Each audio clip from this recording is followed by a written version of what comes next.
So you want me to do more crafting videos, do you, Nuggets? Alright.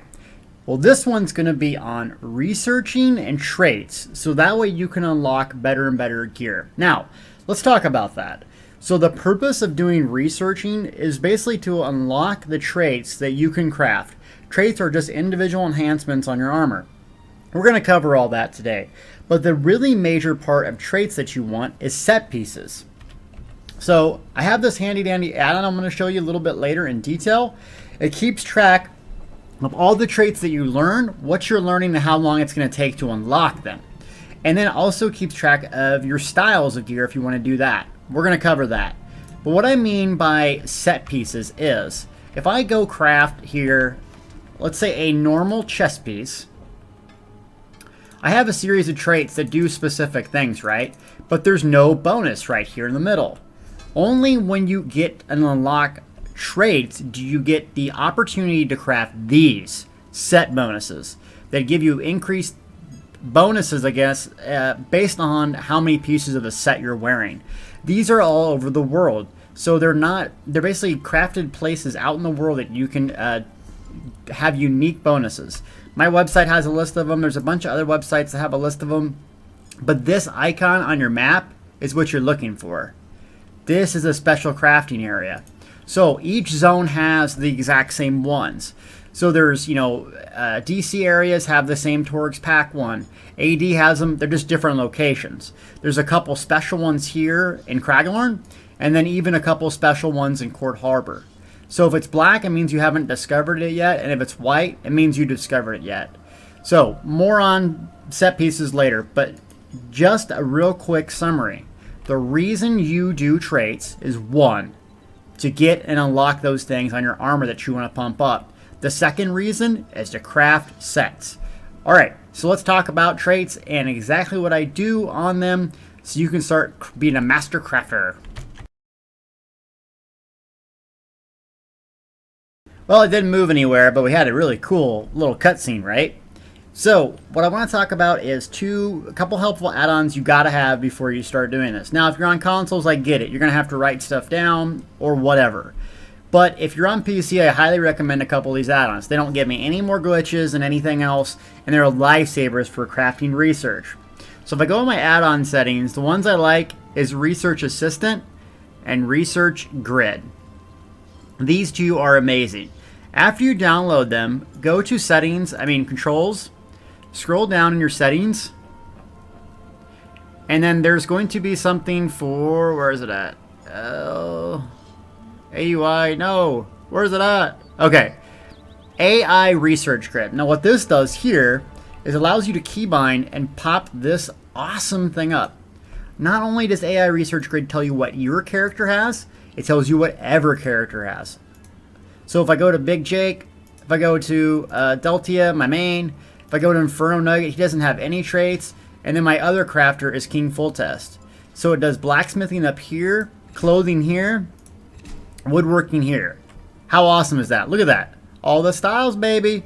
Every single style in King Full Test to Hype Israel. So, traits. Gotta have this. AI Research Grid. Another cool add-on that tells you, basically you see this inventory grid view as what puts it like that, inventory grid view. But what I really like about this add-on is, look, it has a green thing right here. Trait known by Narshak, Deltia, King Full Test. Unknown, Narshak, King Full Test. So it tells you, hey, don't decon this idiot. You don't know the trait yet. Awesome, awesome add-ons. Make sure you go get those. It's really going to help you out long term. Okay, so we understand that. Great. Now, what traits are there? I'm going to talk to you about traits in general, what I think strongest, weakest in each of them, okay? First up, Sturdy. Takes less, 22% less durability damage. Worthless trait. Worthless. You do not want this on your gear. But if you're learning traits, you're going to have to learn it. So it's worth setting aside one piece of gear to unlock this. Now these are armor traits. There are different ones for weapons. So we're going to go over armor first. Also there's different styles, different levels. We already talked about that in a previous video. Impenetrable. Impenetrable increases resistance to critical hits. Critical hits are only done in PvP. So this right here is a pretty common trait for PvP. I've done some testing on Impenetrable. It's pretty good. You want to basically pump up your probably armor and spell resistance more so than this. But if you have high armor and spell resistance and you do a lot of PvP, this is a good trait for you. Reinforced. Okay, so another thing with traits is understanding how they impact each individual gear. So for heavy armor chest piece, increases the item's armor value by 12%. So reinforced gives you a big bonus on large pieces. Large are chest, head, and legs. So you see how it's 94 armor, and now it's 84. So that's the 12%. And if I go to a foot, which is a littler piece, notice that I have less armor with reinforced. So if you're going to do reinforced on your gear, try to get the most bang for your buck and put it on a light piece or a heavy piece. Impenetrable, this is one that doesn't scale based on large and small. So look, I get it on my little spots. My gloves, little. See that? Another thing to know about traits, as you upgrade gear, the traits get more and more impactful. So let's watch this. I'm going to craft my Iron Cuirass. Best Iron Cuirass ever. Then I'm going to go hit the improve button, scroll through all my 10 billion gear, and then look, 140 instead of 120. So just keep upgrading it. No, I'm not going to burn my tempering alloys. But see, more and more you put into it, the better it becomes. So also know that traits get better as you improve them. Talk about improving and skill lines, all that stuff in another video. Alright, so back to this. Well fitted. Reduces the cost of sprinting by 6%. I used to think this was a terrible trait, but actually I really like it in PvP because you do shift sprint a lot and it burns through your stamina, and you can actually make a build, like a Nightblade sprinting build, where you basically can run indefinitely and sneak indefinitely without using stamina. So there's some use to this. If you're PvEing though, I really don't think you should invest in this. Training. Training is utterly amazing for leveling skill lines.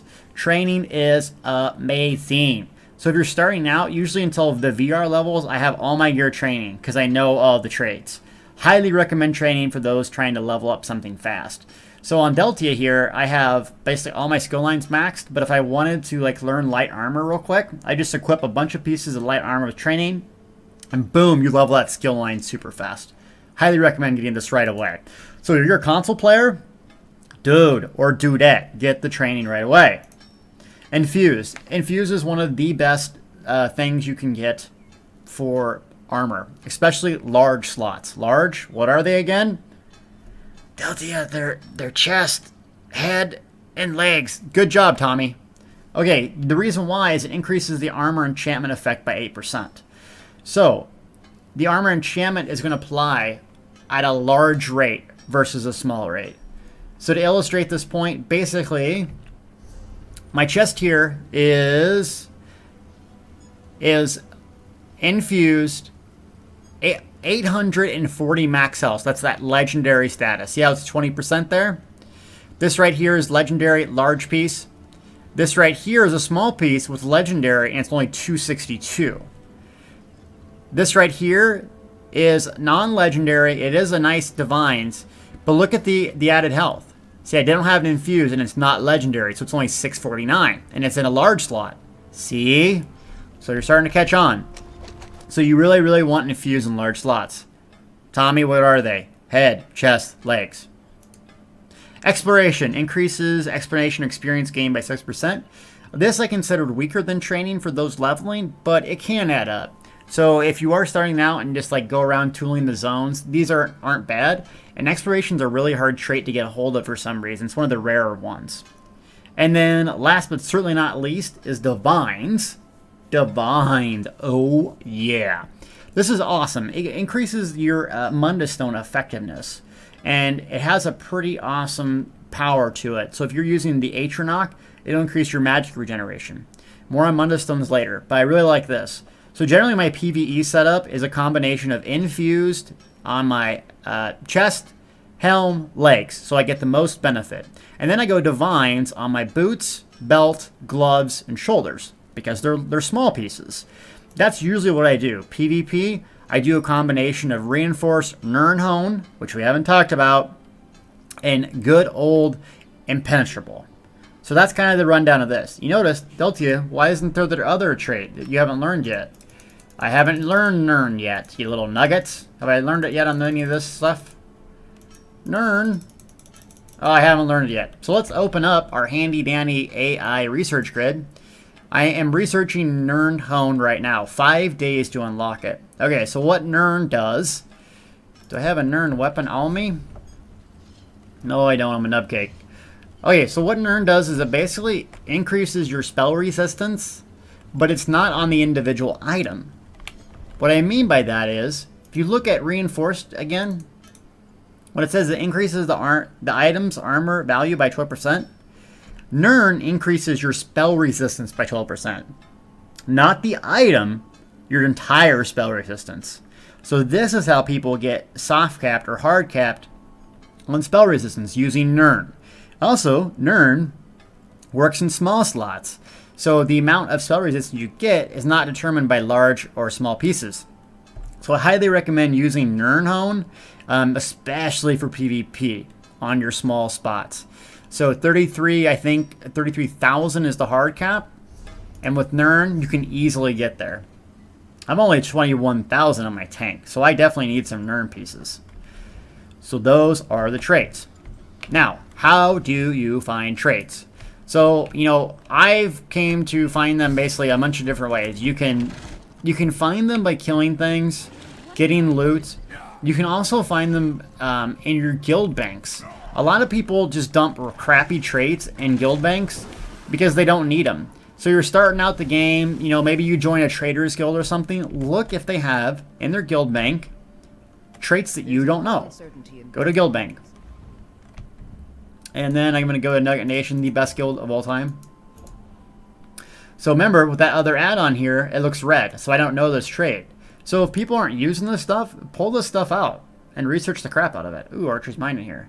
Twin sisters. Oh my god. Everyone wants to be in Nugget Nation. We have so much cool gear. So you can look at guild banks in there. You can also look at guild stores. So guild stores, if you don't know, are basically, there's no huge open market in this game. The markets are tied to guild traders. So you have to be in a specific guild, and they bid on these locations. Get like really prestigious locations where everyone travels through. Some of them are Kraglorn right here, the endgame locations. Relka, Stormhaven, some of those other places are really good. So if you can't find it from killing stuff, you can't find it from guild banks or trading, come to these guild traders. How can I help? You go to guild store, and then you can search for the exact thing you want. This is the Master Merchant add-on. Amazing, amazing, amazing. It shows who I sold stuff to, you know, what I'm making. It also can like break down what guild trader I'm selling the most. I mean, just crazy amount of stuff. So that's a really, really good add-on. And then let's say I want to get an infused sword. So I go apparel. Oops, weapons. Someone's like, you're an idiot. Weapons, sword, and then traits, infused. And come on. They don't have any infused swords, really. Defending. So there we go. So it lists the specific ones here, which brings up another point. Deltia, you haven't showed us weapon traits. They are actually different. Some are the same, some are not. So that's how you get traits. Let's go talk about weapon traits. Back to the smithy. Back to the smithy! Look at this max speed horse dough. It's crazy, isn't it? What up? That was a pro dodge roll. Alright.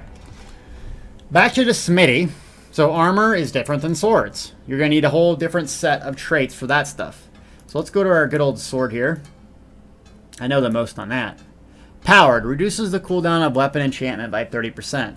So by default, weapon enchantments proc once every, I think, 5 seconds. I could be wrong. Someone in the video knows. Please put it in chat. But if you put like something on your weapon, grants a damage shield. It procs once every 5 seconds. So if you wanted to proc like consistently all the time, you'd use this. I don't know too many people that are using this particular one, so I pretty much stay away from it. Charge. Increases items charges by 125. Another pretty worthless trait because you don't really need more charges. What you need is better abilities, better traits. So I stay away from this one. Precise. This used to be the go-to trait that everyone would use on their weapons. weapon and spell critical. So notice if you're using double swords, you can pump up your spell critical by this, and now your spell power. More on that later.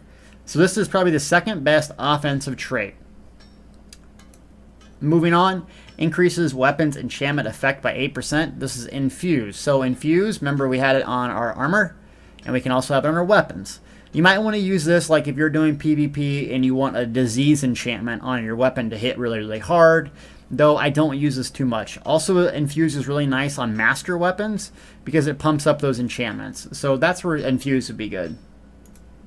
Defending, the go-to trait on a tank, increases total armor and spell resistance by 2%. That is a lot. That is a lot. So definitely think about going defending. Max level at 6%. Training, yes, it's back, and it's not green. It's some crazy little nut thing. But anyways, if you want to level your skill lines, use this. So how training works is if you have one sword equipped and a shield, it's going to level your sword and shield. If you have two swords equipped, it's going to level your dual wield. So make sure you have the weapon that you need. You don't have to have a dagger. You could have a sword. You could have dual maces. But make sure that you have the things equipped that you're trying to level. Sharpened. I think now the go-to trait, besides Nirnhoned, is Sharpened. Increases armor and spell penetration by 3%. This has become much more prevalent considering that critical is pretty easy to get, but increasing the penetration is not so much. So I think the best offensive one, beside the super rare Nirn, is Sharpened. Weighted is not that good. It used to be really good. I used to use weighted on resto staffs because I could light attack faster when I was weaving with my Nightblade. But now really I use it once in a while on a restoration staff to rip off heavy attacks to get magicka back. Otherwise, I don't think it's that useful. Someone else knows, please share, because I just don't find a use for that. And then also Nirnhoned, which I'm researching right now. Utterly amazing. It's spell penetration by 18%, I think, at max level, 16 or 18. So realistically, Nirn's great, but Sharpen can give you almost the same benefit. So, you know, Sharpen's probably up there. Same thing with Precise. You don't have Sharpen, get Precise. And that, my friends, is a quick video on traits. So, once again, what I want you guys to learn is how to research them and then the prevalence of researching. So, let's go to good old Deltia here. Some tricks to researching. So you have this dandy dandy chart here. Remember that researching a trait has a timer on it. A timer. So you don't just do a researching thing and then automatically learn it. What I mean by that is, if I go and I click on the research button, not the decon, research specifically, it shows me what I'll have, how many items I have researching, and the timer it's going to take to start researching something else. Ooh, I don't have sword yet. I need to research Nirn on sword. So you see right here, I'm researching my 9th trait.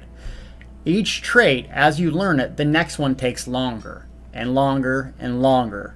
So you only have 3 slots of researching available. How you get slots available for research is actually by the craft and the skill line. Blacksmithing. This first passive here allows you to make higher level gear. Keen Eye simply just lets you look at the ore in a different manner from further and further away. This is a higher lane that every 12 hours gives you stuff with a chance of giving you legendary stuff. I invest in these.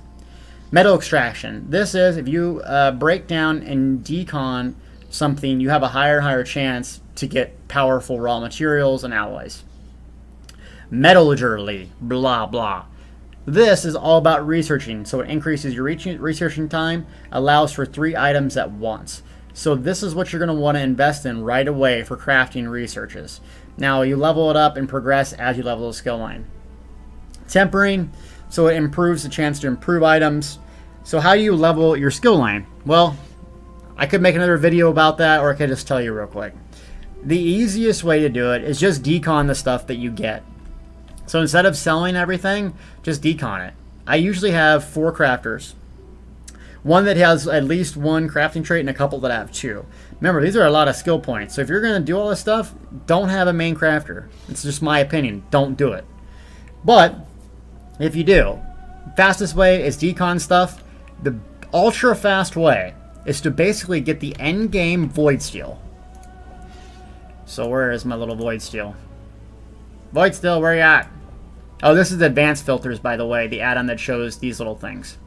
So void stone here, it can be refined to make 9 through 14. So what you do is, you go to your crafting station and you have a friend. Yes, not you, a friend. A friend, whoops, create the highest level stuff in the game. VR14 daggers. Look at what daggers cost to make. Just like good old Skyrim, you need to research and deconstruct these. So you give your friend like 2,000 voidstone. They basically make 1,000,000 of these for you and then trade with you. Because the amount of inspiration you get to level the skill line is based off of if someone else crafted it, if you found it in the world, or you crafted it. So if you crafted one, you might get 1,000 inspiration. If someone else did, you might get 10,000. I don't know the exact numbers. I have a written guide on it. But that's really what you want to do. You're going to speed through the level. So if you don't have voidstone, or you don't have, you just started on consoles, you just have to decon stuff. So it'll be a race to see who gets to the first max level crafter. Alright, so what was I going on with? Oh yeah, back to researching. So now I kind of explained the skill lines. The styles are down here, what you can get. And so I just really need Nirnhoned left. God, do I want to buy a Nirnhoned sword? 30k? So why do I keep talking about Nirnhoned? It's really valuable, and it can only be found in Upper Craglorn. Upper Craglorn, all you do is go pick off little nodes like flowers. It could be, ore. It could be anything. Even killing mobs now, I guess, drops it. And it drops Nirncrux or Potent Nirnhoned. One is for weapons, one is for armor. And that's really it for traits. The main thing for power leveling traits and learning them fast. So you have a crafter, you have a couple crafters, you're finding traits, you're kind of hem-hawing around. That's what I did. The best thing to do is learn one trait in each of the thing first. So if you're going to have a crafter do blacksmithing, that's going to learn, the armor types. Don't learn the chest sturdy and penetrable reinforced, because it's going to take forever. What you want to do is learn maybe a chest sturdy, maybe a glove well fitted, maybe a shoulder infused. And then as those come off of the timer, then you're going to learn something else. So you're going to learn boots. You want everything to kind of stay the same. So 1, 1, 1, 1, 1. Once you got that, then you can start moving on. So take, for example, my Khajiit. Learning blacksmithing, right? So with this chart here, I got 4 things that I know in chests. 3 things that I know and boots. Looks like 4, 4, 3, 3, 4. So I want to continue to research the things that don't have 4. So I would go to boots. After that, I would go, I can't add something else, I guess, this one here, but try to keep them in line. They don't have to be the exact same trait, but the number is what determines how long you have to research it. How do I know this? This thing here takes 1 day basically to research it, and there's a bunch of different. You're not going to have over 30 days if you have the max skill line. 1 day right here, and if I go to good old Deltia, the 9th trait takes a month. I have 5 days left on it, but it takes a month to do. So that's how you research the traits. Now, the next video I probably will go to set pieces and talk about that. I know this is tons and tons of information. I just don't know how to tell you better than just telling you like this. So hopefully this makes sense. I know you probably have a lot of questions in the comments. I definitely will want to answer those. So real quick, you find traits in the world from killing mobs. You can get them at guild traders or guild banks, but really you're probably going to get them from item rewards and just finding them in the area. To research a trait, you just go to one of your crafting stations, whether it's blacksmithing, clothing, or woodworking, and you go to the research thing. And this is going to give you the whole list. And you're just going to double click on it and then research. If it's already researching, it shows right there. It also have a timer right here, and it shows you how many you're researching. The key add-ons that are going to help you are advanced filters right here, inventory grid view, AI research grid, and the other one, What did I say it was? Where is it? Research Assistant. So that's going to prevent you from destroying researching traits that you need. And this is a guide that's going to help you with the armor pieces and the weapons. Blacksmithing, clothing, woodworking. Provisioning, enchanting, and alchemy we'll go over later. But just know the skill lines are essentially the same for blacksmithing, clothing, and woodworking. Tons of information. Sorry it took me so long to get this out. But I really hope this guys helps you, especially the console players. Because if you're the first to get Nirnhoned and you're the first Master Crafter, you will kick ass on your server. Thank you so much for watching. More videos to come.